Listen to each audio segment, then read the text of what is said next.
Shut up and sit down.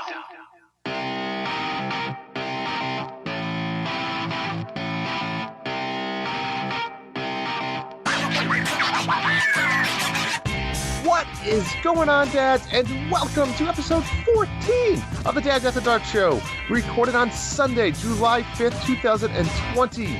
We're your hosts, as always, Drew and John, and thank you for joining us tonight for some Nintendo and fireworks.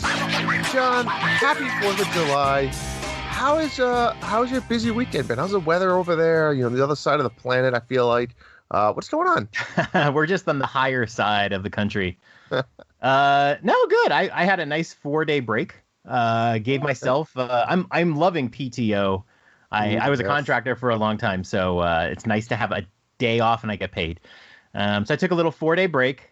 And yeah, been enjoying it. I've mostly stayed at home. We've been home for 4 months pretty much, and but no, we had a good time. I made stuffed shells for dinner yesterday. You know, little new recipe. That was how we celebrated the 4th of July. So you made them from scratch? Well, I mean, we bought the shells, but I kind of prepared them and you like squeezed the ragut in. Oh, nice. And my kids made. We've been letting them do like baking on their own. So like my wife and I will just sit there. If they need a little help, they ask. But otherwise, we just let them do their thing. If they mess up a measurement, they mess up a measurement. It's about like them doing it right. Yep. And they did muffins on Wednesday, I think, and then they did an apple pie yesterday. So I mean, that's got to be a win-win situation. One, you get a little bit of peace and quiet. Two, if it comes out, you get some nice food.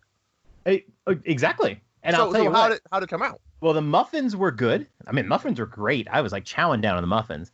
The apple pie was very dry. Really? And I'm not blaming my kids. I think they nailed it. But I think the recipe was just bad. You know, when you have an apple pie, there's like the apple slices are in the pie, but there's like the goop. I don't know what that is, right? The goop. It's just there. It's goop. Yeah. There was no goop? There was no goop. So it was very odd. Flat. And this recipe didn't even have like crust on the bottom. So very weird. But yeah, but it was fun. We have lots of pictures of them, and my daughter rubs flour under her eyes. I don't know where she saw this, but so that's her cooking face or something. It's adorable. So, how about you? I mean, I had a busy weekend. I did a small, very small cookout, like 8 people at my brother's house yesterday. That was fun. Long day. But today, John, I feel like this is the longest day of my life. I had a nice 5 a.m. Alarm clock set. Woke up at I went golfing. I had my dad and my buddy meet me at my house at 5:50. We got in the car. I made a nice coffee in the morning. I kind of watched a little bit of some sports before I got going. Got in the car, went golfing. Had a nice couple cocktails on the course, little pineapple and Tito's. And then we had a nice lunch on the patio with some more alcoholic beverages. Then I came home and I had like a little buzz going on. And you ever try cutting the grass with a little buzz? I can't say that I have, no. I mean, my lines might be a little crooked, but yeah. So at least your feet are still attached. Exactly. So I weed whacked. I cut the grass. Then the kids wanted to go like in the pool. I mean, we're in the market of getting a real pool, so I had like the blow up pools. I got the blow up pool out. I put the water in. Then I finished cutting the grass so the water would fill up. Then at that time it was like 85, but super humid out today. So I was sweating my balls off. So I just jumped directly in the pool after I was done cutting the grass. Then the kids wanted to play, so I played outside for like 2 hours in this pool. Then I had to go inside to take a shower. Go inside, take a shower. Get out of the shower. The kids wanted ice cream. We went down the street. We got some ice cream. Came back home. What did we want to do next? We had to eat dinner. We ate dinner. And then, I don't know. It's just been a busy. Then we ended up watching some TV. I fell asleep. Thor was on. Then we had to give the kids a bath. I just feel like it's been a never-ending day. That sounds horrible. It was all this fun. Golfing and pool. Oh, it was a fun day. A lot done. But good 4th. We had a rainstorm today, so 5th of July wasn't as good as 4th of July, but When you jumped in the pool, didn't you get like grass clippings everywhere? Because I always have like grass clippings all over me when I mow. I can see just jumping in and the kids and then all these little grass clippings and all the kids are like, ew, and they all run and you're just in there. No, I think I controlled myself well. Okay. I don't know. Wasn't that bad. Sounds good. That's the life, I did run over my dog's stupid ball. You know those like rope balls? Yes. Yeah, I took one of those out with my lawnmower. It didn't sound good. With the lawn? I thought you meant the car. No, with my lawnmower. And, it was like, yeah, I thought I like ran over like a dead body. It was, oh man. What were you doing? Oh, see, this is why you don't mow the lawn with a buzz, Drew. I know that I just wasn't paying attention. That's yeah. You should probably pay attention when you're mowing the lawn. I think that's in the manual. Is that one of the warning labels on the manual? Nobody reads a lawnmower manual. Watch where you're going. Well, listen up, Drew. Speaking of running over a dog ball with a lawnmower, we should talk about Monthly Mayhem. We should. Why don't you talk about it, John? I mean, Drew's clues are still looking for their first clue. Let's just put it that way. And they're the dog ball. Yeah. I mean, it's been fun. I do want to bring up that there's 6 contests going right now. And I think me and you are the leaders of all of them. Woohoo! I can't believe you took my Wild Gun score, which is so... Did you use the rewind? Did you use the rewind feature? Okay, because I like my I didn't die in my. I did not die once. Yeah. I mean, we died hundreds of times probably, but you just rewind. The funny part is when I play these games, like I probably beat the first level, maybe the first and a half level, and I'm like, oh shit, I can rewind. Like I started the game up, I was like, wow, I got this game down. Like I'm dodging, rolling, kicking all the guys out, getting the bonuses. Like I'm good at this shit. I didn't even know this game existed. And then I was like, then I started like, man, wait, I can rewind. So then I died and rewound, and then and then did that the entire rest of the game. But I'll tell you what, it was a fun little game. I enjoyed it. I enjoyed it, although I can see like if you couldn't rewind, I mean, I would have had game overs like freaking crazy. So no chance. Yeah. No chance. I don't know if I would have enjoyed it as much, but yeah, it was 45 minutes done.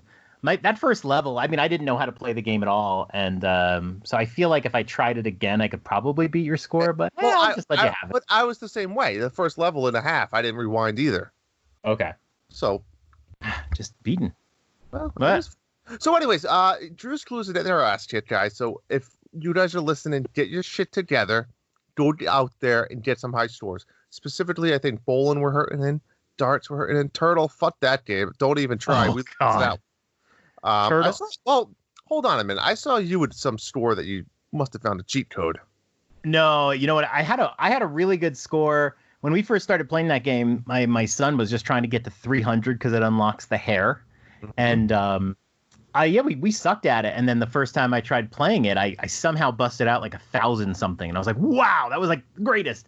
And yeah, somewhere along the way T Squared beat out my score, and I was so pissed off that I had to play the game again, And so I sat down because the game is very stressful. And for anybody who's played this, it's just super stressful. There's a turtle and it's on a sliding puzzle and it's really stressful. Like it's not a game you enjoy playing while you're playing it.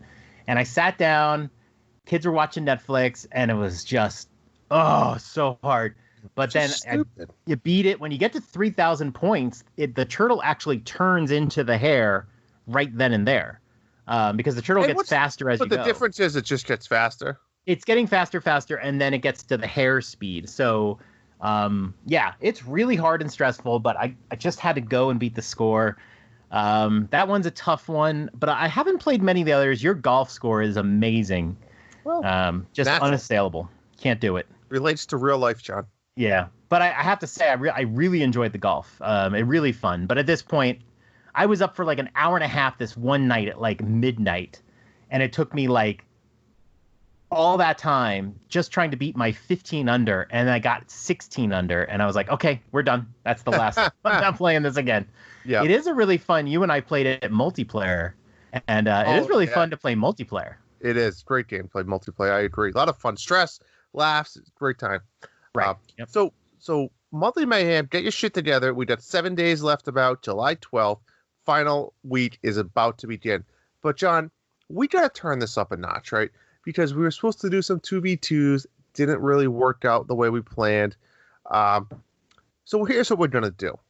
We're going to add, to make this interesting in the final week home stretch, maybe give my team a little bit of a chance. And I can do this because I'm co-host of Monthly Mayhem. I'm going to do this. We are going to add a 7th high-score game for the last week, a final push. And all of the points are going to be doubled. So double the points. It's like those old game shows. Double points. So first place will be worth 40 points. So we need the win. We need to get this. Oh. And I think I have the perfect game because there was a game that we were supposed to play in 1v1 that just, for whatever reason, Clubhouse Games thought that, oh no, we're not going to let you play that game online, which was a shame. So this 7th high score game for double points is going to be Slot Car Racing, and it's going to be the 3-track circuit where you play all 3 of them back to back to back. I can't wait. Have you played this yet? I did. I'm not really good at it. My son is really good at it. Well, you might have to use your account then. And the 3-track one is fun because it's not just this one race where you try to just blast out a score. You have to do it 3 in a row. So you just got to keep going because you might have a great second game or third game. So I'm might excited. have 2 great scores and then the last one you screw it up. Right. So we'll update that sheet and we'll get it out to you guys. But you don't really need the sheet to start. If you're hearing this, we'll put it in Discord. 3-track circuit. Get out there, start submitting scores. You have until the 12th, which is what, Sunday, John? Yep. So next Sunday. Yeah. All right. Awesome. Excited. Go Pawns. What else you got going on here? What have you been up to? What have you been doing? Any new announcements? You playing anything else? What do you got?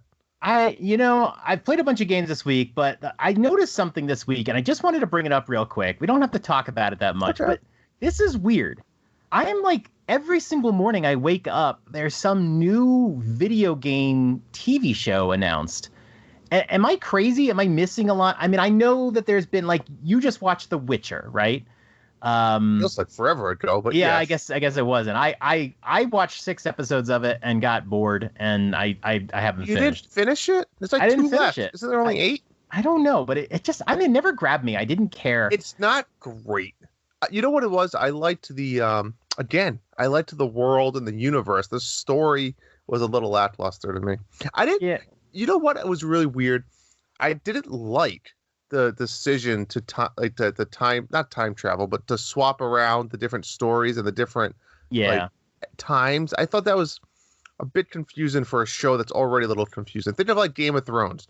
Imagine if Game of Thrones started adding in like, this was 10 years ago, this is current time, this is future time. Like, you know, And that was the problem for me. It was that it was trying so hard to be Game of Thrones, but it can't really match it. I mean, the production quality is not quite as good. I don't know. I liked following, what's her name? The witch, and Yennefer. Jennifer. Oh, well, I really liked her story. That was the best part of the show. You just liked her, John, after she transformed. The transformation, my God, like there is so much nudity. It's amazing. Yeah, that was my favorite episode. But but then like, I don't know. It just kind of like I liked seeing her arc, and then once she became like, well, I don't want to give away too much, but it's older. But like once she became like the wizard, I don't know. It was like, okay, I'm less interested now. I feel like Ciri wasn't very interesting at all.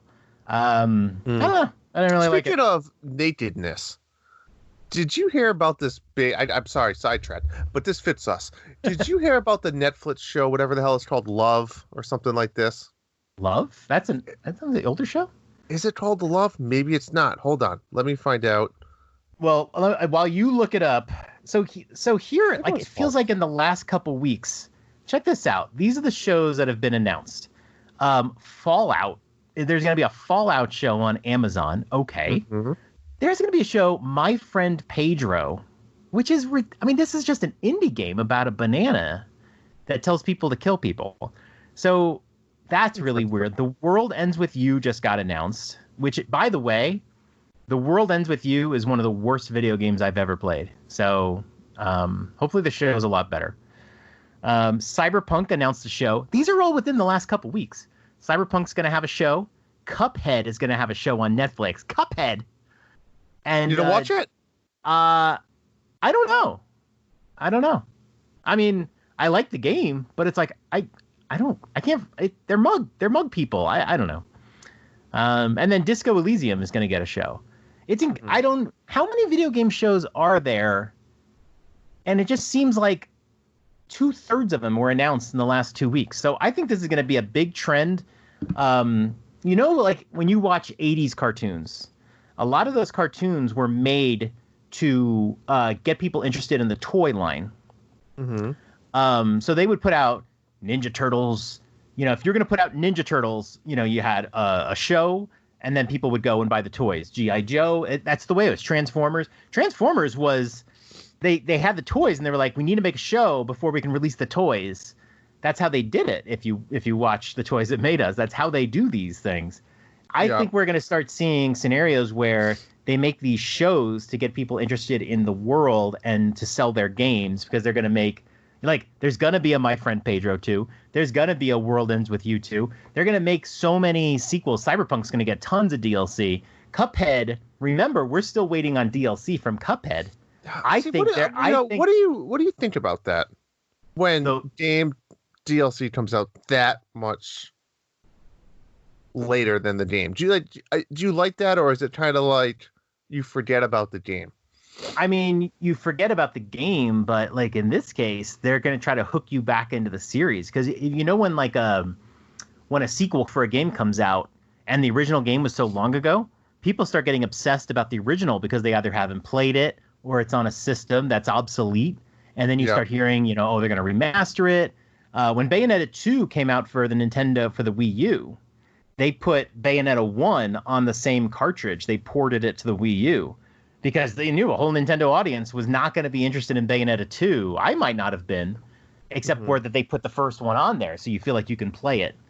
So all of these games are going to get sequels. I mean, Fallout is already a series, but I mean, I think you're going to start seeing these shows. You're going to see these universes where the game and the show go hand in hand. And I'm not sure I like the trend. I don't know.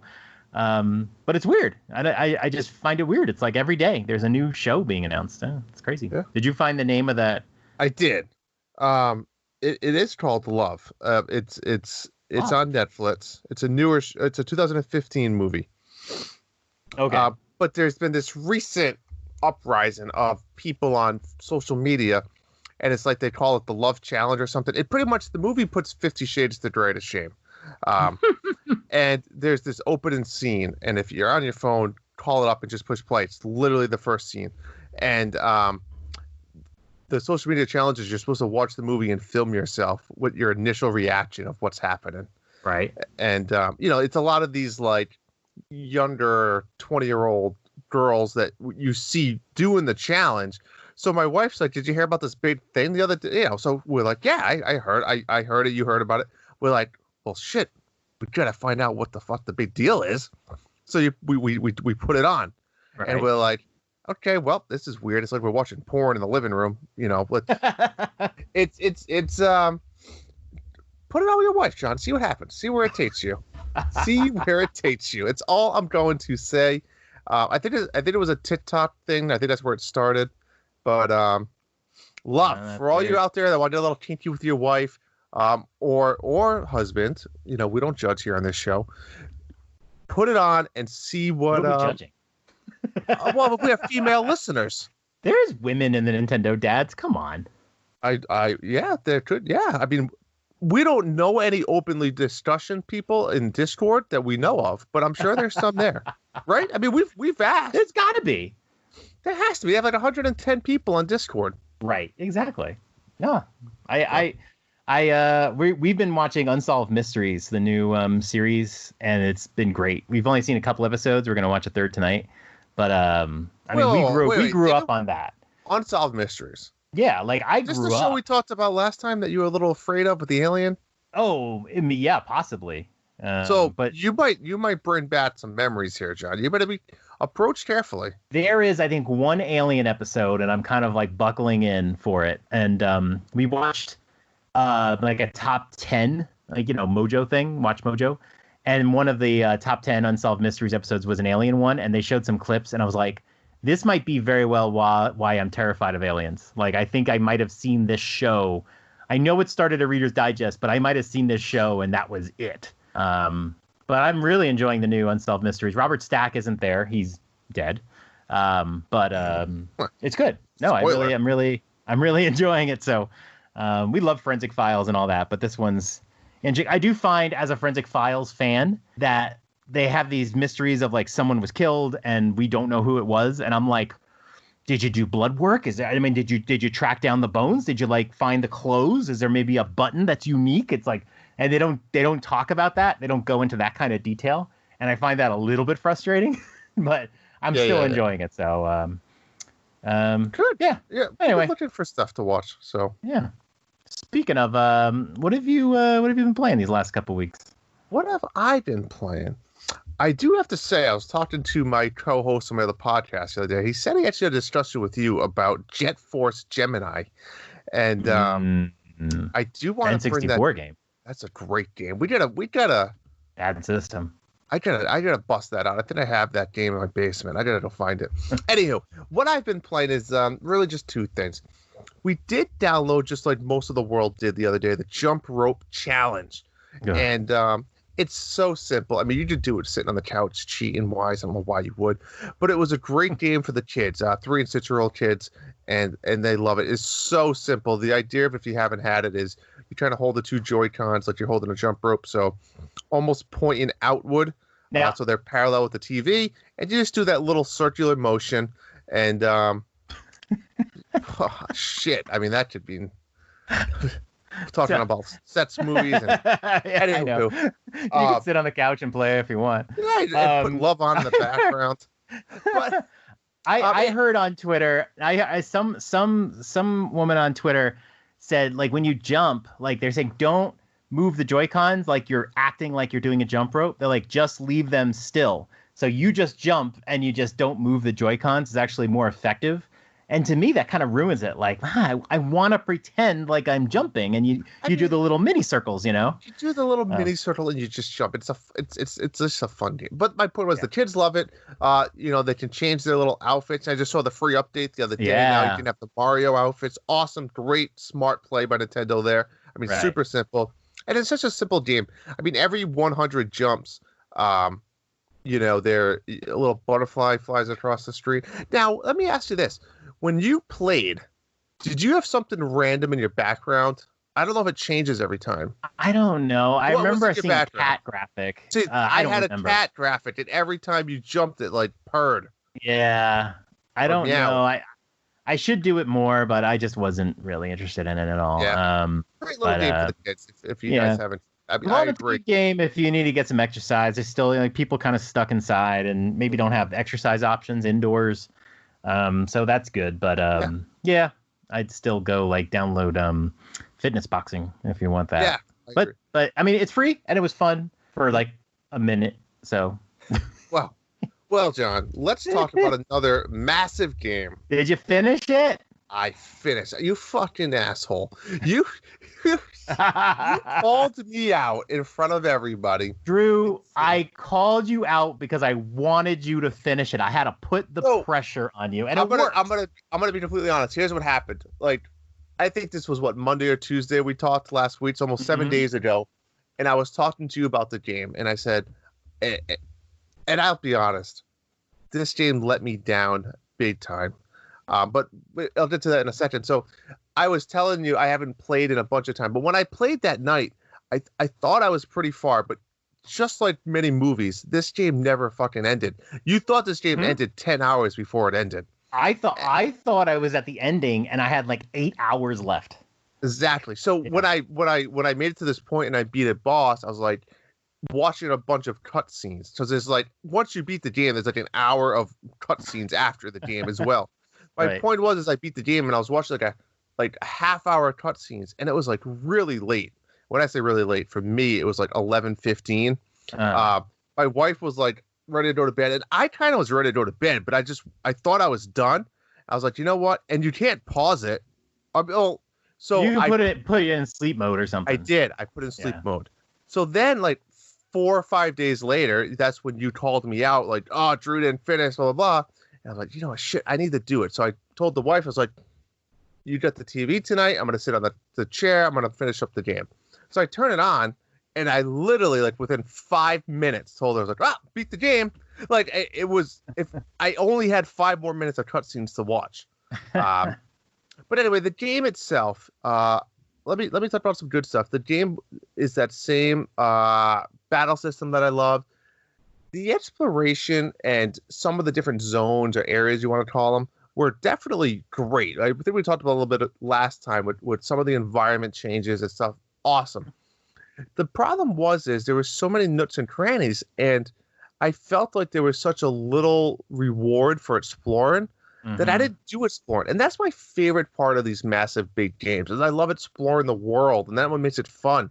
You know, my favorite thing is to go explore somewhere and you find like a little mini dungeon or cave, and then there's like a couple enemies and a boss, and then it's like a reward. You get like a nice new weapon or armor piece. Like there wasn't much of that in this game, I felt like. Yeah, and I played a game that does that really well that I'll talk about in a second. But Okay. the thing about Xenoblade is that exploration. Like I love a game where if you get stuck or when you finish or whatever, you go and explore. Like you said, those nooks and crannies, and you find an item that makes you more powerful, or you just find something. The thing I didn't like about Xenoblade was the world was so big, it was so oversized that if you wanted to try to go explore somewhere, you might be running for like a minute, and it's not exciting. You know it's what? Like, I want to get around. They should have introduced some type of mount some way for post game. A little bit of an encouragement to go back and explore. You know? Yeah. I think that would have definitely maybe encouraged me a little bit. I just think they should have shrunk down the land. There was way too much open space. Pick a direction and go, and you're just running, avoiding. And then there's no motivation. I mean, it's what bothered me too was they had the auto run, but the auto run didn't work well. It was it was terrible. It didn't. It didn't work well. Yeah. So there was that. The other thing is the story, John. I don't know if because I feel like it got dragged out, but I really let me down the last 15 hours of it. Oh, really? I thought the last 15 hours was like the best part of the story. It just was so much like, almost like they were stretching. Like they changed the storyline halfway towards the end. Like it was, well, this guy was actually good, or this guy was actually bad. And I don't want to spoil anything, but I just feel like there was a lot of just, like the story didn't really change directions until that point. You probably know that. And then again, like the first 75% was on the first Titan, which was fine because I liked Bionis a lot better than the Mechonis. But it was interesting. But I'll tell you what, I beat it. I finished it. I think it took me 49 and a half hours, so like 50 hours on the dot almost. Did you go to easy mode or no? You stayed in regular mode? I did switch to easy mode at some point when I stopped getting a lot of fun. Yeah. Because I just kind of wanted to grind through it. And easy mode, I don't know if I want to say it was too easy. I think the big difference with easy mode was in normal mode, you couldn't really fight any monsters more than 1 or 2 levels. In easy mode, I'm going to say you could fight maybe monsters up to 5 to 8 levels above your current level. That was really the big difference I found. Yeah, I don't think easy mode was too easy. I turned it on in one of the final fights. The one it was like I forget the woman's name, but you fight the sister or the mother or whoever it was. Yeah. And like I was just so under level, and it's like, look, I could sit here and go up and down this area and level up, and it's going to take me a couple hours. And I was like, but it'll be easy to do. Grinding is fairly easy in the game. It just takes time and it's monotonous. So that's why I switched to easy mode. I don't feel bad about switching to easy mode. I don't think, like, if you're playing a game and there's a really hard spot and then easy mode just makes it really easy to do, that's one thing. But this is just like, I mean, I can just grind. It was really just time-saving mode. I know. I like the game. The whole time I was playing it, I didn't feel like this is a game that's deserving of its reputation.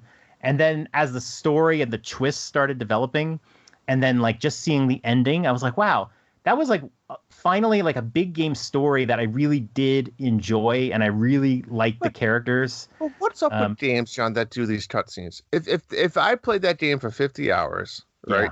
How many hours do you think were cutscenes? No joke. I want to say close to 10 hours.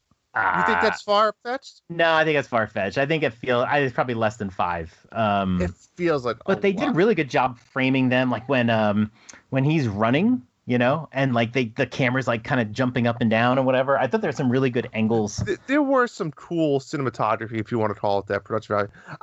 I mean, at what point, and maybe this is a future topic of discussion, but 10% of a game is cutscenes. It was a lot. But that's what a game like this is. I don't really mind it. Right, and then the other thing I want to say is, so I finished it early on, and then I had a couple days, and again, I'm not really playing anything until Paper Mario comes out. So I said, I need to find something else that's going to keep me interested. So I looked around, I went in the shop, I looked at some backlog. I said, you know what? Shit, I just bought this game. I'm going to play the future connected content of Xenoblade Chronicles. So I popped it in, and I'll tell you what, John, I love it. I'm 5 hours in. Nice. So I think it takes place technically. It starts almost right where it left off, and then it fast forward, a couple cutscenes, and then it fast forward to 1 year. So it's 1 year after the last game ends, and of course you're still Shulk, and it's just you end up on the Bionis shoulder, which again now the world is a little bit discreet. It's a little bit changed because of the events that's happened, right? Right. So it's a little bit different, but the story is quickly thrown at you. You quickly have a mission, and then it's like, bam, go do it. But in that process, like you have one mission, one goal.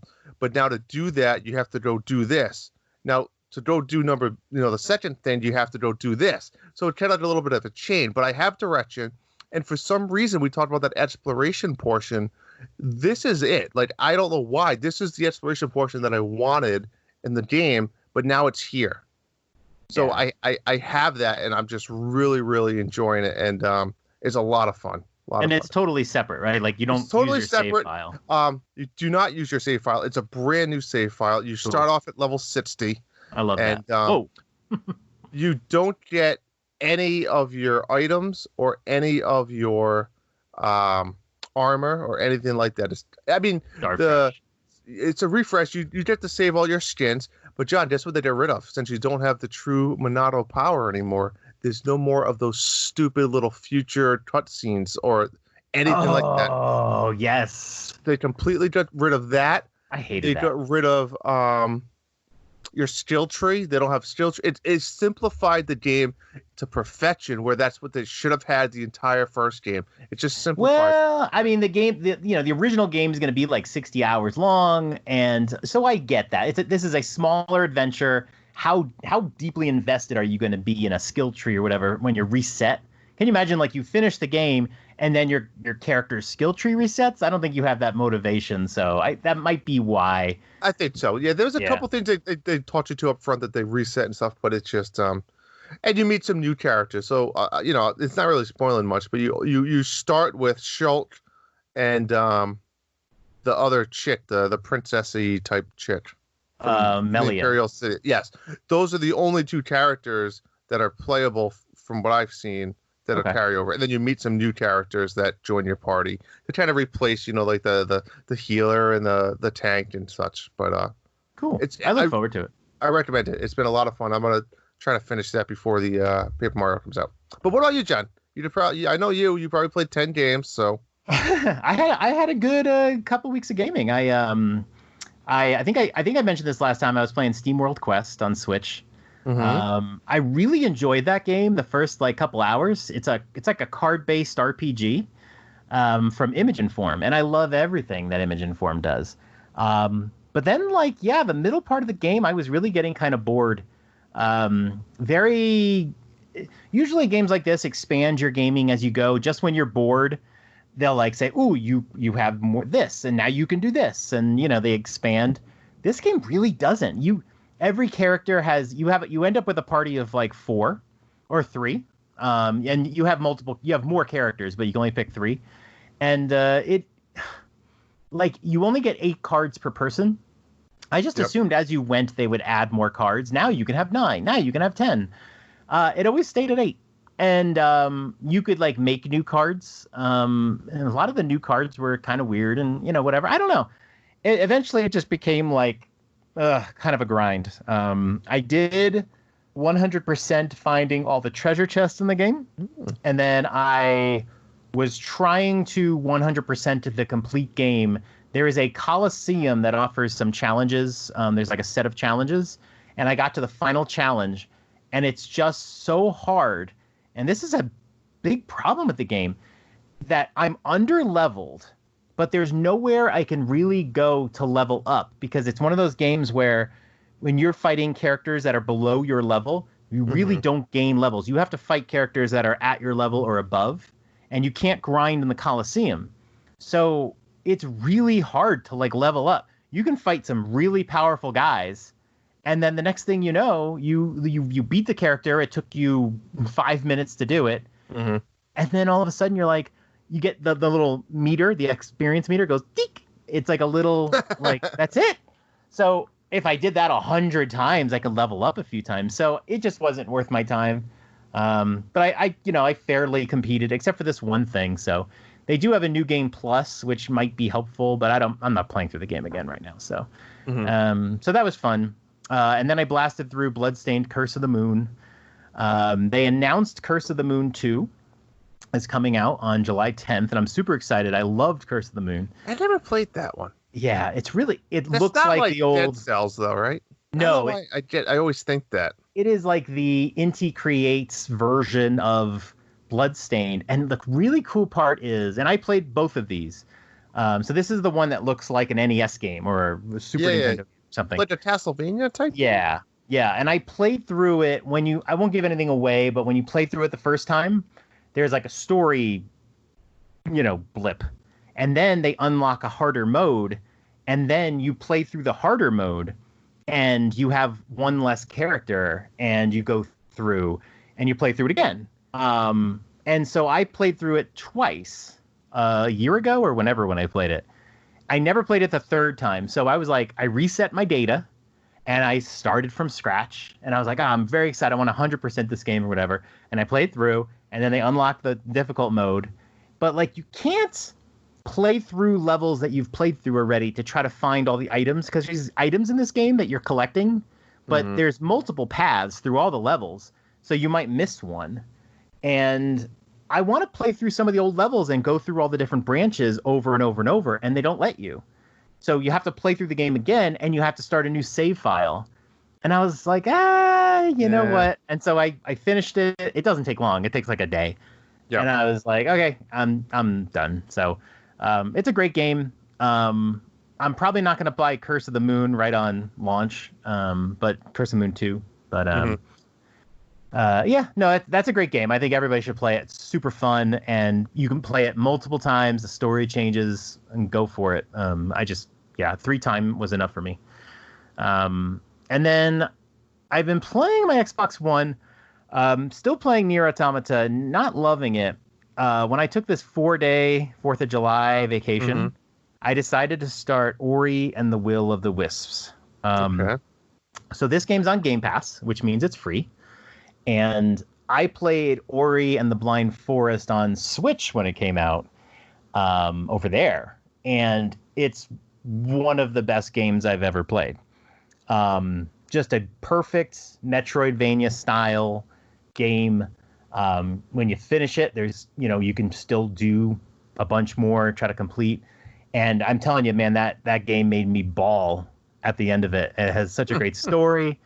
So I was really excited to play Will of the Wisps, and I played it on my Xbox. So it looks awesome. And I started it Thursday morning, and I finished it about an hour before our show. You dog. And so I got it all done in the 4 days, and I cried again. This is. What does your wife say, John, when she walks into the room and she's usually crying over a video game? I don't often. Does she think you're an idiot, or she respects it? Oh no, she respects it. I don't hold back, man. Crying is a human emotion. I think you gotta let it. I have nothing wrong with it. I'm just curious about the nature of the beast. Well, I know. I mean, you told me you cried during Lilo and Stitch, so but I was gonna Oh, bring this up for Xenoblade. I was gonna bring this up during the Xenoblade. The problem I had with Xenoblade was I never cried. The game didn't elicit enough emotion, and Schultz sucked. Let's be honest. I think the story is better than it Characters is. were not. Relay. The characters weren't good. I know there's some good drama, like Melia just didn't elicit any emotion, and maybe You know because what? the game is older and they just remastered it. They could have done a better job, but And we'll get into this in a minute down the line, but it's funny when you have games like this that has a lot of like big cutscenes, right. and it's cool because, which I really think is amazing that they even did do this back then. If you change their armor, the armor gets carried over into these pre-rendered cutscenes, which I don't know how they do. No, they're not But- pre-rendered though. They're Well, they're not pre-rendered, but my Right. point is that when you change the armor to something stupid and you put Schultz in swim flippers, right. it kind of takes away from the story that I'm watching. I know. Did you notice when the memories happened that it shows the outfit you were wearing at that moment? That's what I'm saying. It was very subtle. No, like if you changed your armor, it'll still show the armor you were wearing when Oh, okay. a previous memory happened. I've Correct. noticed that subtle, but Yeah, it's but back to Ori. yeah. Sorry. The sequel is a more of the same of Ori, which is welcome because the game was so good. It perfects it, and it's like a Metroidvania style, and it's a direct continuation off of the previous game. And yeah, it was like as I played through it, I was like, I love this just as much as Ori. They have these the first Ori is famous for a certain sequence where there's water rushing down and you are racing to get away from the water. And it's really well done. And people will say that this is like one of the great scenes in a video game. And I agree, it's great. This game has more of those, lots of chase scenes, frantic stuff. And I remember as I was getting kind of close, I was going, am I going to cry at the end of this game? Because the story was like following a similar storied structure. And towards the end, I was going, yeah, it's not going to make me cry or whatever. And then it was like, yeah, then I cried. It was like, okay, not as hard as the first game. So I'll give the first game, I'll say the first game's better than the second game because the story at the end of the first game was just like soul crushing. But this game is just perfect Metroidvania. I tweeted earlier tonight, the two best Metroidvania games of all time are Ori and the Blind Forest and Ori and the Will of the Wisp. They are perfection. Your map, if you ever get lost, you can just look at your map. You clearly see where you haven't been. There's no like secret room to continue like Super Metroid has, where it's like if you get lost, you're just fucked. Yeah. There's so many little things to do, and they're rewarding, and that's what I love more than Xenoblade. I did like this little side mission right before I knew I was going to go fight like the boss, what I thought was the final boss, and I got like an item that made me more powerful by 20%, and I was like, wow, that was worth it. Like going there and doing that thing was worth it. There's a lot of stuff like that. If you go find all the little hidden areas, you'll get items that'll give you more health, more energy, that sort of thing. And that's what's missing from Xenoblade is like, what is my reward for doing these really boring side missions? It's just like little items or maybe a little bit of money or a little bit of experience. This game was like really rewarded you for doing those things, and they're fun to do. And it's easy to get around. I think a good Metroidvania game, as you go and you get deeper and deeper in the game, you feel like a god. Like you feel like, when you play Metroid, and as you have all the power-ups, you start running around, you can do double jumps in the air, you can like sizzle through walls, there's like all of this stuff you can do. You feel so powerful. And Ori is like that. And by the end of the game, I could triple jump in the air, I can speed dive, I can burrow through dirt. It was just like, whoa, I was like flying through the map. It was so much fun. So yeah, I mean, it's one of the great series. I absolutely love it. Definitely worth playing. I know Justin wants to play it really bad. It's not on the Switch. It's never coming to the Switch. It's an Xbox One exclusive, and that's forever. And but it's totally worth it if you ever get a chance to play it. If you do PC Game Pass on trial and just play it, I mean, it's free. That's the thing. I don't even know how Microsoft gets away with the Game Pass. I mean, like, they could have sold it. I would have bought this game for 30, 40 bucks, 50 bucks. I would have paid 60 bucks for it. Wow. And I got to play it and I paid nothing. So I'm not even paying for my Game Pass right now. So Bought a new Xbox. That's a lot of money. I did buy the Xbox, but I'm going to be paying $10 a month for Game Pass. And I mean, I'm going to save so much money. It's crazy. It'll pay for itself. Now, here's my problem. I stopped playing Nier Automata because I wanted to just play Ori for these 4 days, and now I'm done. And it's like, do I go back to Nier? I'm really not enjoying Nier at all. This game gets huge accolades, and I'm like bored. Like, so I don't know if I'm going to continue it or not. I'm a dad who finishes, but yeah. And I think there's like multiple playthroughs you have to do in the games. I don't know. I'm really not enjoying it. No, I hate that. But that's what I've been playing. So, yep. All right. There's a lot of good stuff there. Let's shall we move on? We've got an interesting topic this week.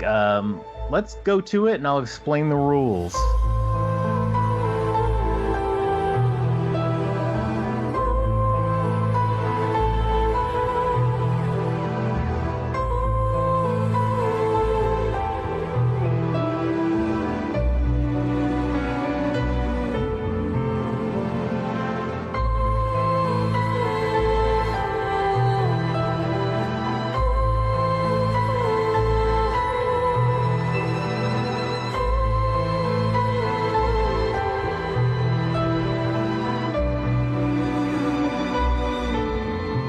All right, so here's what we're going to do this week, Drew. We've got 5 hot topics we are going to talk about.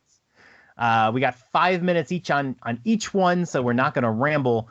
And I'm going to introduce this topic, and after 5 minutes, we'll move on to the next one. I think these are some interesting topics.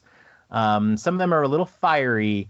Some of them are just a little timely. So let's get right to it. What do you say? Let's do it. All right, 5 minutes on the board. Drew, why does the Nintendo Switch still have a Joy-Con problem 3 years later? They don't. Never had one. So I don't know what you're talking about. You've never had a Joy-Con problem. Zero. And I'll tell you what. If I didn't have one after playing Xenoblade Chronicles, then I'm never going to get one because you have to push the left trigger down. Yes. To turn on the menu on the map, and it's like it takes the mini map and it adds it like big to your screen, like probably it does it all the time. Yeah, and it does like that. It's like that translucent one, right? So, you're pushing up to walk or run, and then you're pushing down to turn it on and off nonstop. And that was brutal. But back to Joy-Cons. I don't know. I've never had one. I never had one issue with it. Yet I only own 2 sets of Joy-Cons because they never broke. Why do you think some people have the problem and some people don't? And do you think that Nintendo has made great hardware? Why don't they fix this? Do they know why that's what I want to know. Do they know why the problem exists? And does it, because there's some people that say they sent in 8 Joy-Cons. And then some people will say, I've had the drift problem happen and I cleaned it myself and it worked. And then some people insist it doesn't work. I want to know, what is the problem and why don't they fix it? Is it something that, a lot of people say like the canned air works, right? It helps clean. Is it something that is just stuff is easily to get into it? And to go change the whole design of that when you have all these different colors out there in molds, I'm sure it would just be a shit show. No, but, see, they're not going to change the design of the Joy-Con, but if they could just change the internals, maybe. But if they change just the internals of that analog stick, which it seems like they could do. But maybe it's not just that. It could be something to do with the plastic Joy-Con piece that sits on top of it, right? It could be something that there's the gap between that and the Joy-Con. It gets shit in there. I know one theory could be high humidity areas. So I don't know where some people are, or high dust. Like if you have it in an environment that's very dusty, maybe more likely to have it. So people need to fucking clean their house more? Is that what you're saying? I don't know. I don't know. I mean, I get my Switch. If I'm using it, I'm playing it. If I'm not, it goes directly back in its home. Yeah, it goes home.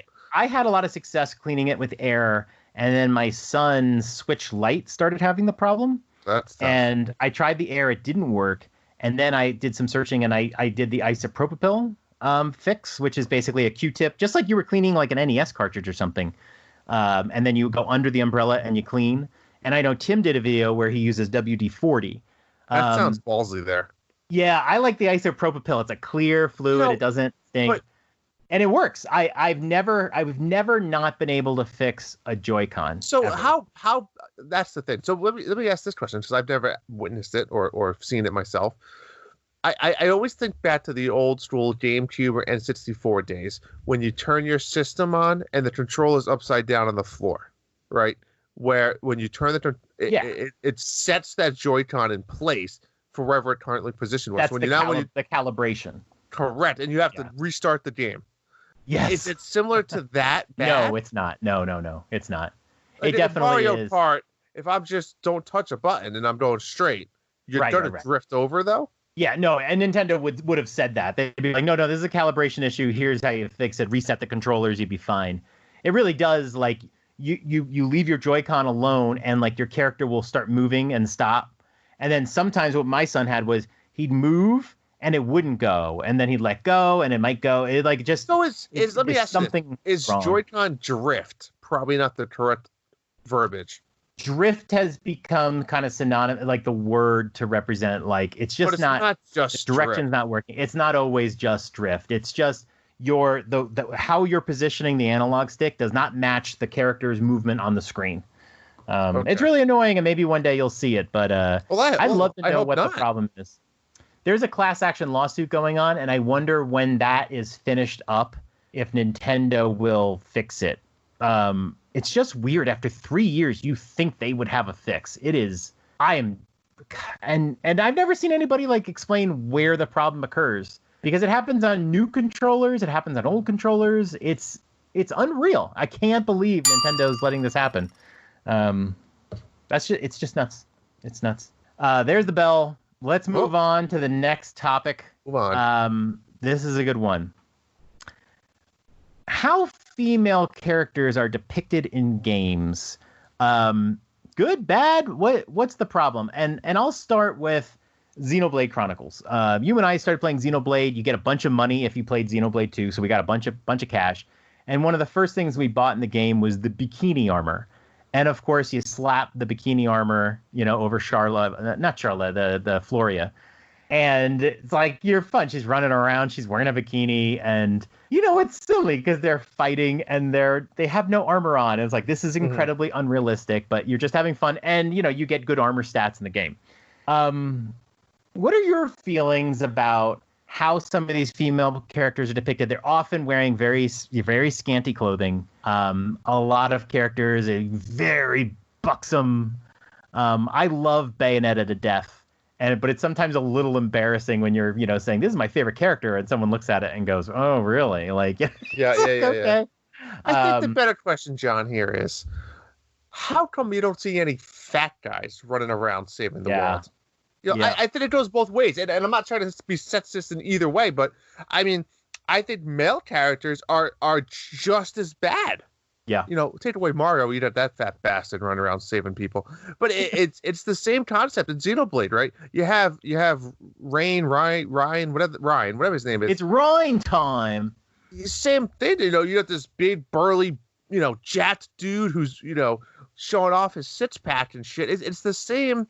I hate to say it, it's the same thing, and maybe we're looking at this from a male point of view, but we are.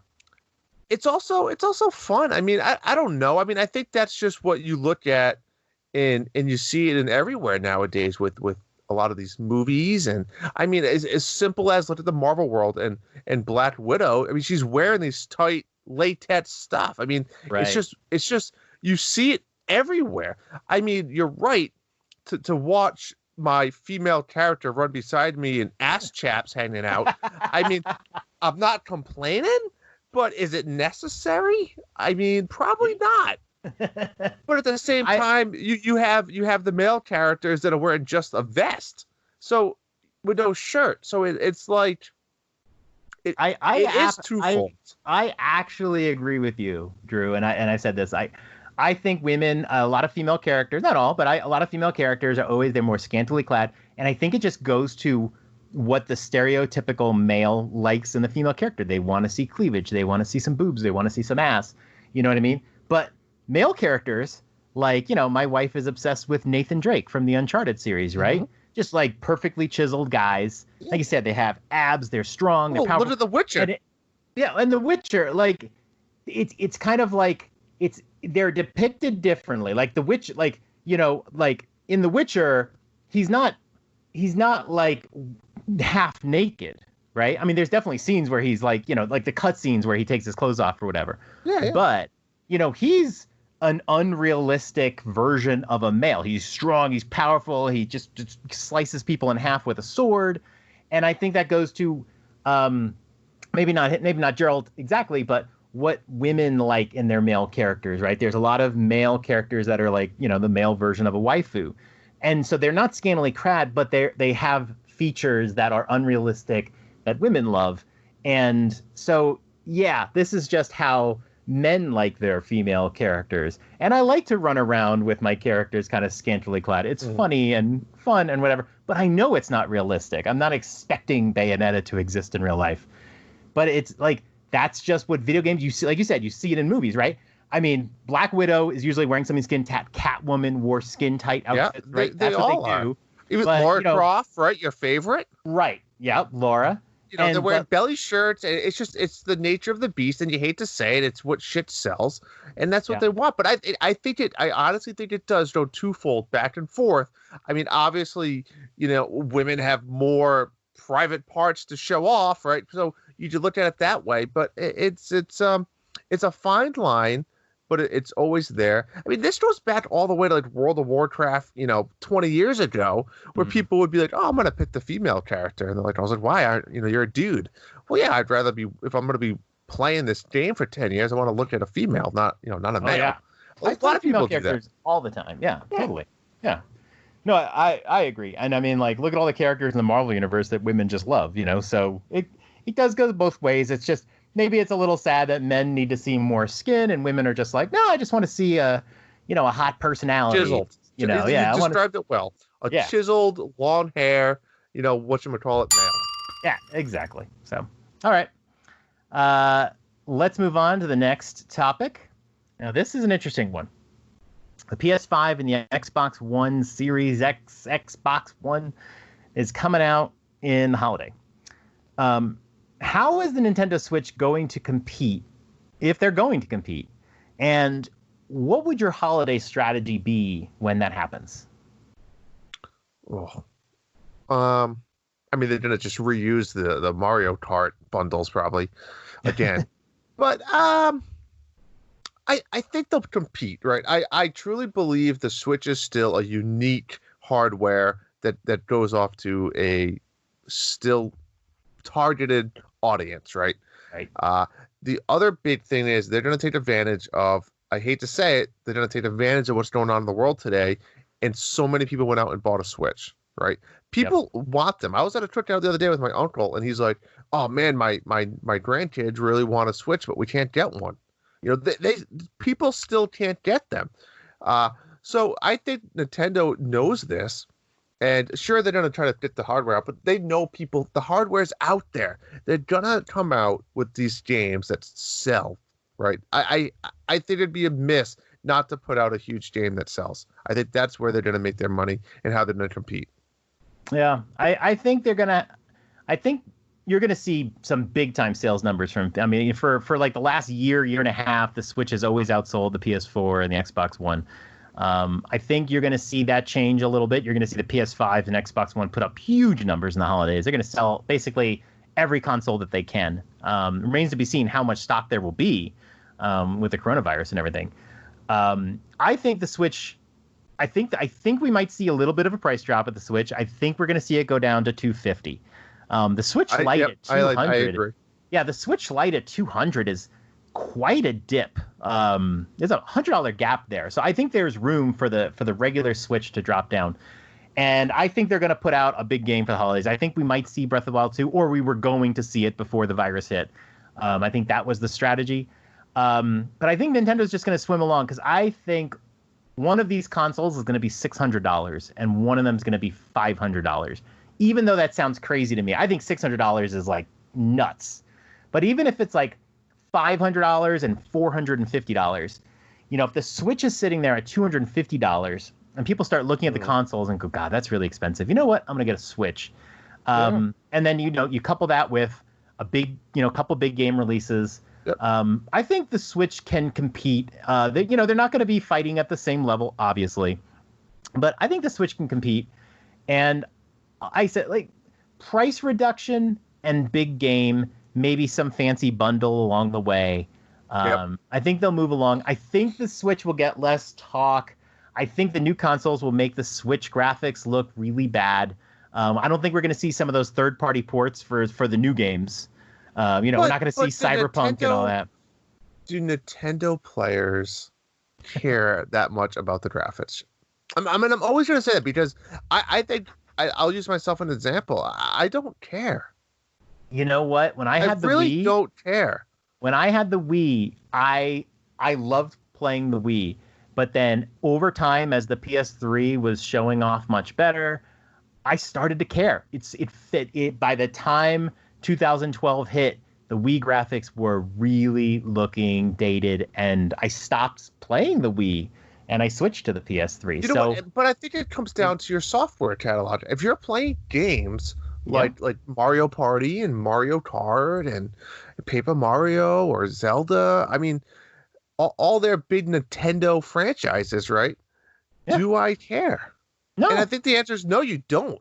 Those games look great regardless of platform. And as we've seen, they age better too.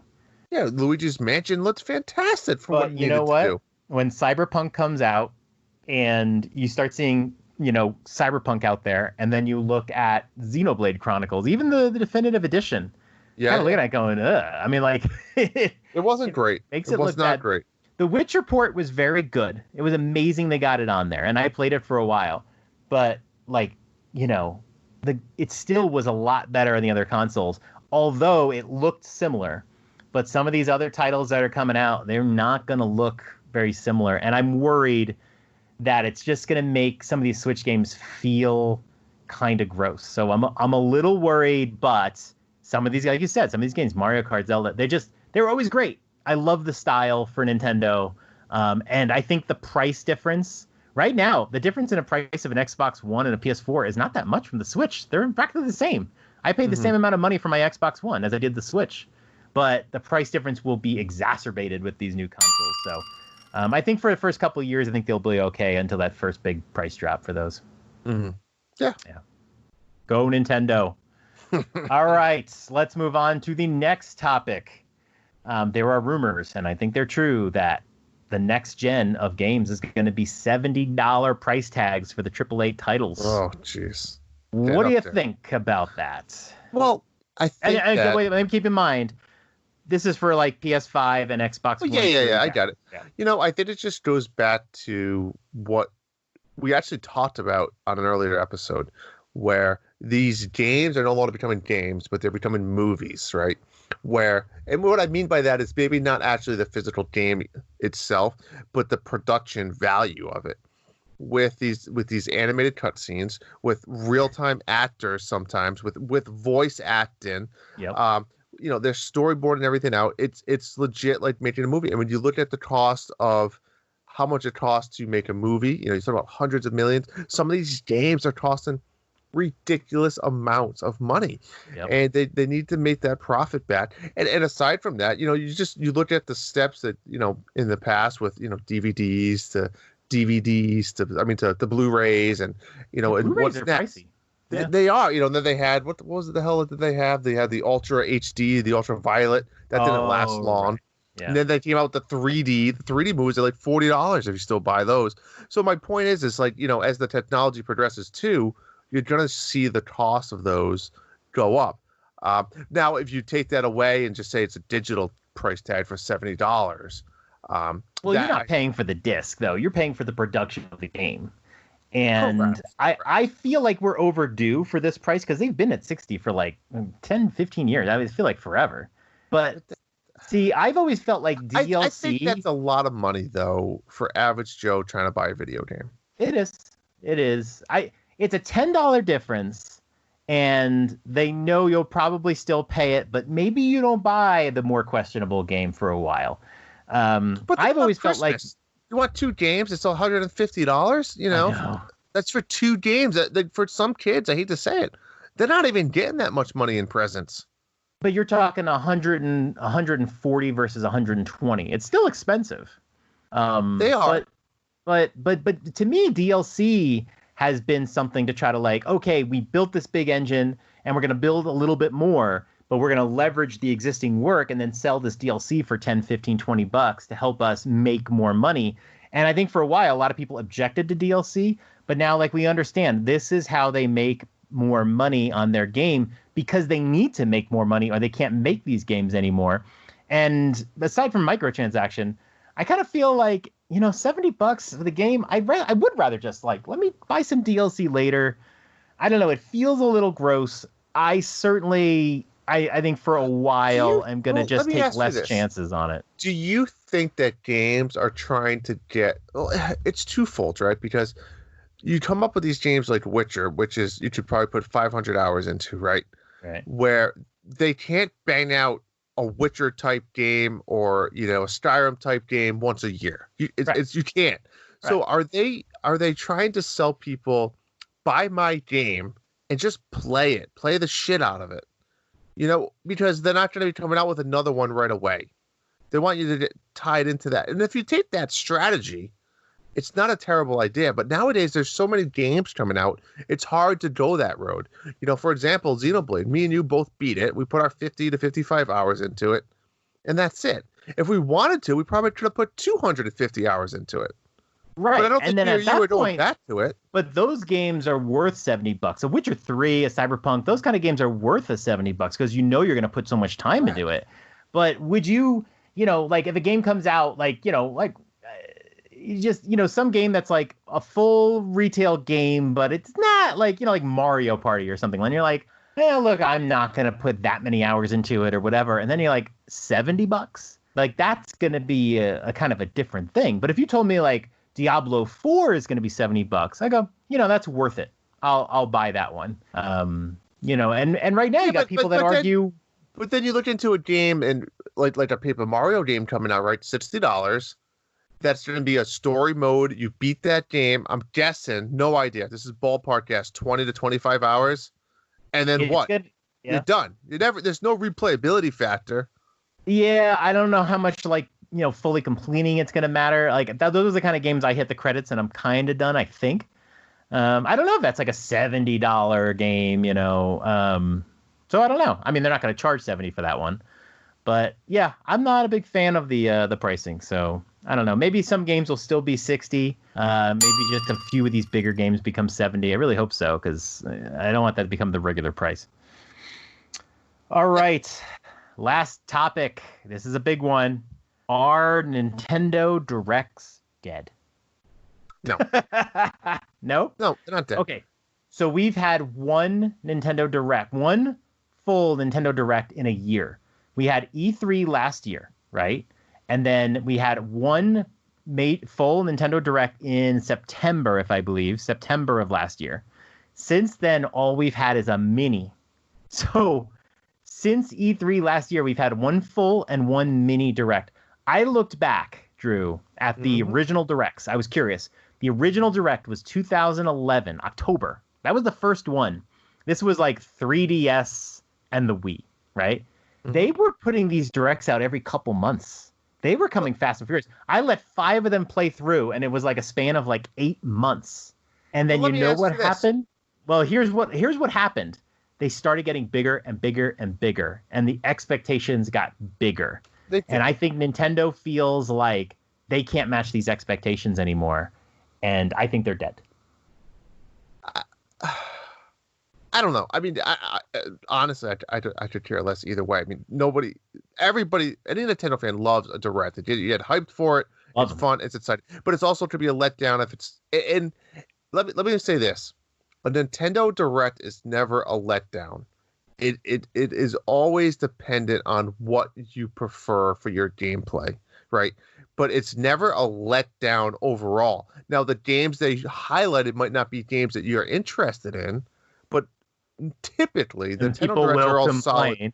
Correct. But when you watch a Nintendo Direct now, you expect like a big announcement to start it off, and you expect a mind-blowing, one more thing. And if they do a Direct that doesn't have a one more thing, people will be mad now. They expect we're all done.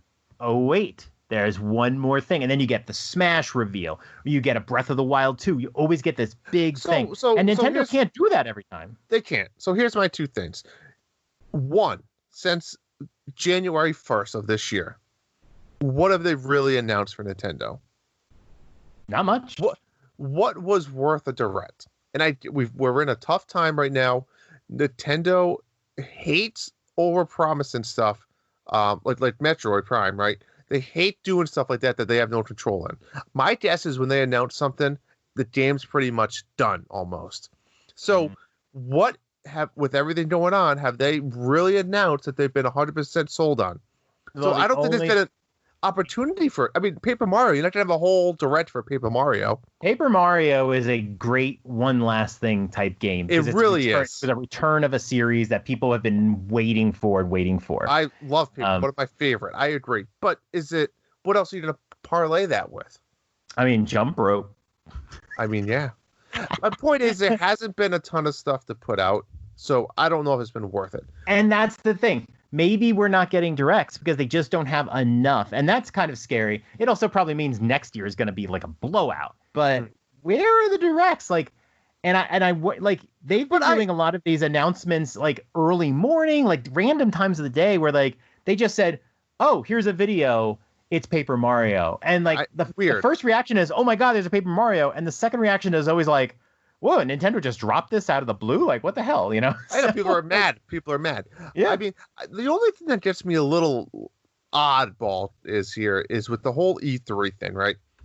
That they knew in January or February they probably knew in September what they were going to talk about at E3, right? They probably ordered their little Paper Mario cutouts and their booth setups. They probably started building that and ordering it from third-party people in September, right? Yeah. So all of those things they had planned, was Paper Mario their big push at E3? Probably. Could be. Was that the sets that they were doing? Was that their booth? I don't know. I've heard rumors about this, set of Mario games, possibly Breath of the Wild 2, if that's what they were going for. I don't know if Paper Mario is the kind of game you do a whole booth after. I don't know. I don't know either. My point is that they had ideas of what they were talking about. So did this pandemic really push them back? But there's got to be something. There's something they have. They have a few. Pokemon. They had their little show that they were going to talk about. They had their mini direct, but I don't know. I don't think they're dead. I think they'll be around some form of another. Hopefully soon. We got more rumors that another one's coming this month. I'm so sick of the rumors now. Fuck the rumors. Right? I hear you. Justin promised us an announcement this week. You failed us, Justin. Uncle Justin, whoever. Yeah, I hope so, but we'll see it when we see it. All right. That was fun. I had a good time with that, Drew. We've got one big listener question. Let's go over this one after a quick break.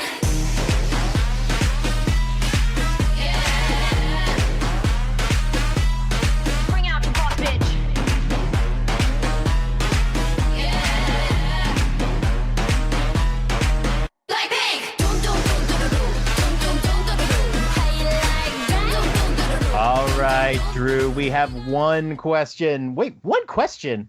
We need more questions. Get us more questions. We got one big question. This one comes from the Block Fort, and this is an interesting one. Pretty much every other game publisher drops the price of their game significantly after the initial release. I'm seeing games like Kingdom Hearts 3 on GameStop already down to $20, Persona 5 Royale at $40, And while some games maintain the $60 price tag for a while longer, we all know that Last of Us 2, I really want to play that game, and Final Fantasy VII Remake will be in the bargain bin soon enough. Then there's Nintendo. Breath of the Wild still has an MSRP of $60. That game is 3.5 years old. Even some Wii U games are still sitting at the $40 mark. I still saying Wii U. Why do you think that other publishers are so willing to discount their games, whereas Nintendo is bent on maintaining value as long as possible?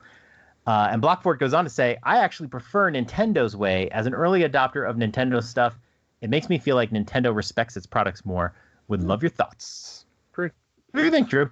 So I think there's a few ways to look at this. I think the first one I'm going to say is that I agree. I also like the Nintendo way. But I think the two things. The first one is I think that it's all relative, right? I think it honestly could be relative. If Persona is going down to $20, they're gonna have to sell 2 or 3 copies versus Mario Kart sell 1 copy. So I wonder if it's all relative in a way that let's say 1 year after sales, let's just make that the benchmark. How many of those games are selling after that? And is it really relative? Because like I said, is the income still continuing to be the same? Does that make sense, right? Persona has to sell 3, Mario Kart sells 1, and then they equal that profit. Well, when I've seen those big AAA titles like cut down in price, I never feel like the game is like not attractive anymore. I'm always surprised. And the thing that this topic elicits out of me is I have become attuned to, if there is a game on, for PS4, and I say PS4 because I don't buy games for the Xbox One. If there's a game on the PS4 that I'm interested in and it just comes out, I always wait. I never buy PS4 games at launch because I know how quickly they will drop down, even if they just drop down to $40, not 20, but like just 40. And I'll just pick it up there. And it's usually within weeks. And I've never understood it. I think it's easy to say that there's competition between these publishers versus Nintendo just having their core titles that they market so well.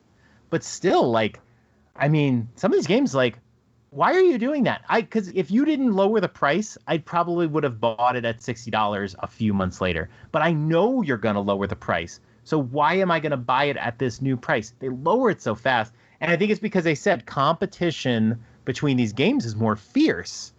But man, I think they do themselves a disservice because they have taught the market to wait. And then what happens is they don't sell as many at launch that they could have. There's exceptions. And then they lower the price. And it's like, okay, cool. But if you don't lower the price, if you kept these games at $60, more people would buy them at launch because they don't expect the price drop. That's yeah, true. And you're rewarded. Then maybe you don't have to raise your game to $70. Because that's only going to get worse. The way I look at it too is from the publisher's point of view, right? You made all of this money right up front. So I think that, let's say Persona, I have no idea. Persona 5 costs $50 million to make, and I have no idea if that's high, low, whatever. I'll look it up. If it costs $50 million to make, let's say in the first year they made $100 million. They doubled their profit. At that point, they have that magic number that they say, we want to double our profit. Anything after that's gravy, right? So they might just say, after we make that $100 million, I don't care. I'm just going to sell it for as cheap as possible. And any sale we get is bonus, right? Yeah. Where Nintendo is the other way. It's kind of like this, it's kind of like when you have something you're trying to sell. And it's like, do you just bring it to GameStop and you trade it in and give me $8? Or do you try to sell it to a buddy, or you go on Facebook Marketplace or eBay and you're like, no, instead of $8, I'm going to get my $25 and I'm going to wait. I'll wait 3 months to sell it. Or you just want that $8 and they don't care. It doesn't sort of just sit. It's going to sit. The other interesting thing that we kind of talked about pre-show that I want to talk about was, and I think this was trying on Jesse's point on the last Nintendo Dads podcast, was I wonder how it works. Right? I think we used the example of Target. If Target is selling a Nintendo game for $60, do you think that Target bought that game from Nintendo for, let's say, I don't know, $40? Or do you think Nintendo is almost like paying for the shelf space and just putting their game there? and Target doesn't get any money until that game is sold, and then they get 20% or whatever. And maybe and Nintendo pays like a lease fee. Like Nintendo pays maybe all of Target an annual fee to have an entire Nintendo aisle. I have heard that a $60 game is going to be purchased for about $30 by the retailer. Wow. Yeah. And here's the deal. Like, so they have to sell the game, right? So Best Buy, several months ago, they remember Starlink, the game that comes with all the plastic and all that. Yep. That was on sale for $5, which was insane because if you just bought the thing for the R-Wing, it was still a great deal. I'm like, oh, by the way, there's a game in here too that you can spend 80 hours playing, and it was kind of sad to see, but you can see it was a big box and they had gotten a lot of them. I mean, there was a giant pile of them at every Best Buy, and they needed the space. But when you talk about just a regular game, like, is Target complaining they have Breath of the Wilds in the back? They're small games. They're not big at all. So I don't see that as a reason why they're going to be sold for cheaper. I don't see why, if you're Target or Best Buy, that you're like, Final Fantasy VII Remake, $60, let's put it on sale for $30 and get it out of here. Because what are you making room for? Plants vs. Zombies? Like, these are supposed to be the evergreen games that if you bought a PS4 2 years from now, or you bought one used, you might go to the store and buy them. So let me ask you this then. So if what you're saying is you think that the stores are buying the games and they're buying a stock and they own that, whether they sell one copy or a million copies, they own every copy. So so what is the reasoning behind these Persona games dropping and Nintendo games not? Is it that are these Persona games a lot cheaper to buy?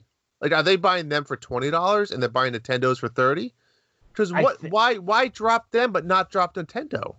I don't know. I think the Nintendo games, because of the graphical style and how they market these characters. I disagree. There's no way that Best Buy or Target is saying we're going to hold Nintendo's value. If Target and Best Buy owned these games, they're going to get them off the shelf for $20. They don't care. That's what they're doing with these other games. That's why I almost feel like they're leasing, or they don't make any money until the games are sold. And Nintendo's saying, I don't care. We're not dropping it. Yeah, but then if they sell those games, if they sold a Nintendo game for $30, is that their call? Because if they're being put on the shelf by Nintendo and Nintendo owns them, then I think that's not okay. I think they're buying Nintendo first-party games for more than $30. I truly do. If that's what you're saying, I don't. Oh, I see what you're saying. I think their percentage of profit is less on Nintendo products. So, like, again, if Nintendo sells it for $60, they only maybe get, let's say, 15%.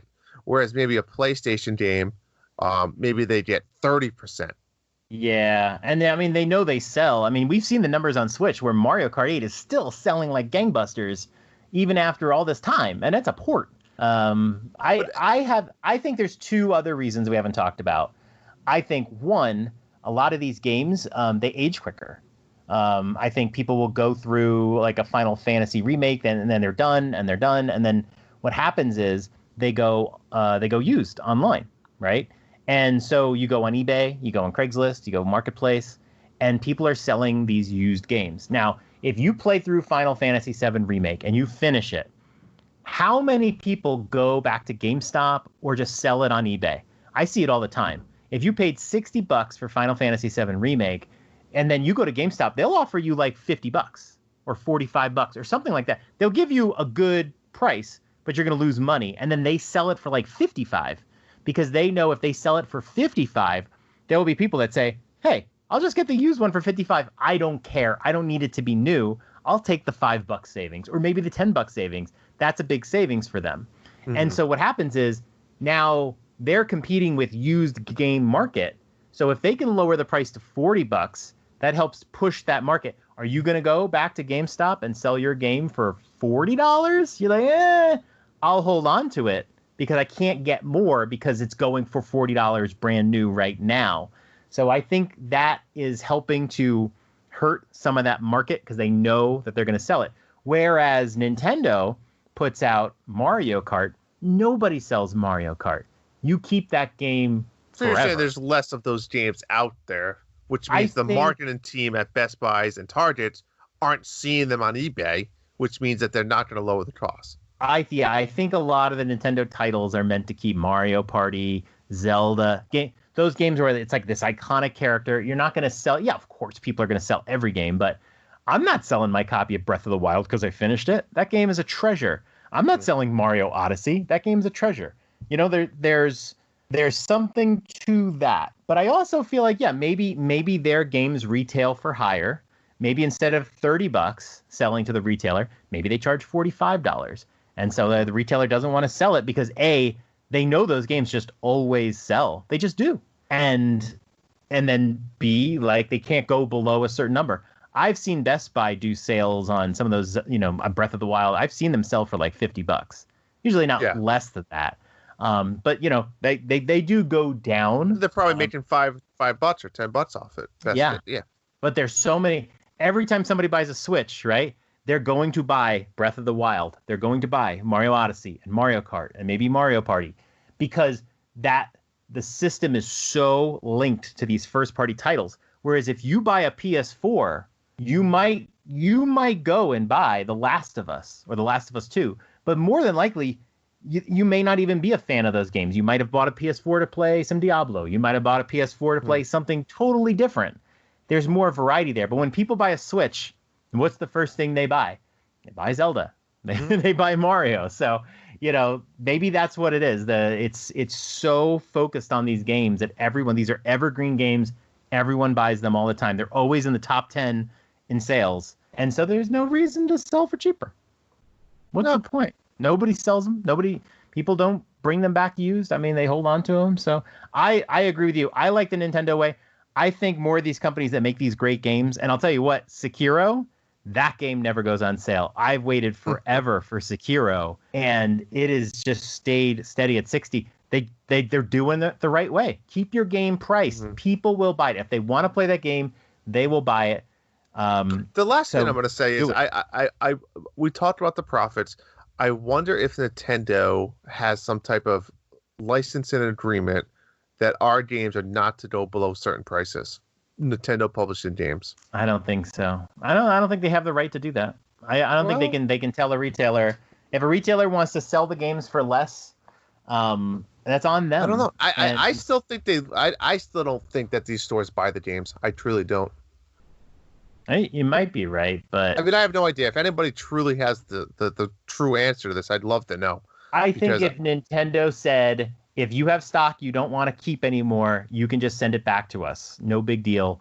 Otherwise, we'll give you the stock. You'll make this amount of money per game, but we own the stock. Then, yeah, Nintendo can say the price has to stay at $60. And the retailer might be like, hey, that's fine because I'm not invested in this. I can't lose money on this.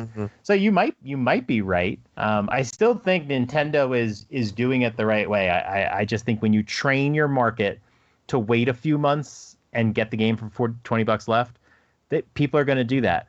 And it does remind me, maybe the $70 price point is all a ruse that we talked about. Maybe the games are going to 70 because then after a couple months they're going to mark them down to 50, and then people will be like, "Yeah, I saved $20." Yeah, exactly. I saved $20, but in reality, they saved $10 off of the $60. Another marketing flaw. I hear you. Another marketing. They should just change it to 80, and then after a month say, "Hey, it's $60." Because you're going to have those diehard 2 million fans buying the game the first week. You always will, yeah. Regardless of the price, it'd be $100. I mean, let's be honest, John. If Mario Golf came out tomorrow, I'd pay $100 for it. You would. So I will go say 1-2 Switch should not be $50. It's still that's selling a game for $50. I would go buy that. So I never played it. Even ARMS. I wanted to join you guys. I would have bought ARMS if it was like $30 probably. Right. Because I know I'm not going to take a ton of hours into it, but I'd go play maybe 15 hours. But it's not worth That's not worth $60 to me. And ARMS is a way better game than 1-2 Switch. But still, yeah, I feel like ARMS should be down to at least $40.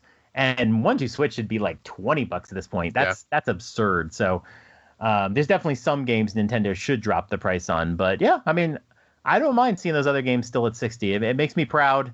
and they're worth it. They're worth everything. If they weren't worth it, I wouldn't be mad. Like, I'm mad with 1-2 Switch, but if they weren't worth it, I wouldn't be mad. I think Nintendo has every right to sell their games. They're unique. You can't get them anywhere else. Ninjala is not Splatoon, and they have a right to sell their games. So absolutely, yeah. All right. Any last words or? Woo! I think that's it. I think we're good. I think we should wrap this thing up. Let's wrap it up. So we want to thank Nintendo Dads for letting us be part of the Nintendo Dads family of podcasts. Remember to subscribe if you have not already to the Dads After Dark Show podcast and all of your favorite podcast apps. And head over to Nintendo Dad's Patreon. And if you do that, you get access to their amazing Discord channel and specifically the two best channels in the entire Discord, the Dads After Dark channel and our monthly Mayhem channel, which gives you full access to all of our fun contests that we talked about, which gives you guys a chance to win $25 to the eShop every month. And the last thing, if you really want to see John at his best, head on over to Twitter and join us at the letter N, Dads After Dark. And send us questions there, polls, all that fun stuff. And it's an absolute blast. So thank you guys for doing all of this fun stuff. But John, before we head out, what do we have coming up the next few weeks? Well, besides the end of Monthly Mayhem, we got 1 week left. So get on it. This is a fun little 2-week stretch for games. I'm pretty excited. Tuesday, that's when depending on your listen, that could be tomorrow. Catherine Full Body comes out. I'm super excited for this game. Ooh, yeah. It's kind of an erotic puzzler. I think it's a perfect After Dark game. And maybe one of us will be talking about it. Deadly Premonition 2 comes out on Friday, July 10th. A lot of people waiting for that one. Bloodstained Curse of the Moon 2. We talked about that one. Also comes out July 10th. Very excited for that one. Really great game. And a lot of the characters from Bloodstained are in it. New story, expanded characters. There's a corgi as one of your characters in this game, robotic corgi. I think it's going to be great. And then, of course, Friday, July 17th, speaking of Nintendo price games, Paper Mario, The Origami King. I know you'll be playing this one day one. I will be. It's going to be exciting. It's super exciting. I feel like we've gone to like the Wii U days where the Nintendo first-party games are coming out a lot more slowly. This is going to be, I'm really interested. They're saying this one is like fully open world and it could be quite a refreshing experience. What was that game that came out? Some indie studio made it. I can't remember, Fables something, but it's like a Paper Mario clone. And, this is the Paper Mario that I remember, whatever. But Nintendo made some announcements today saying, hey, this is going to be Paper Mario, a little bit different than you're used to, and I'm excited for that. I don't like the same. I like different. I agree. I'm super excited. So, all right, everybody. Well, thank you so much for listening to the Dads After Dark show. See ya. Night, Dads.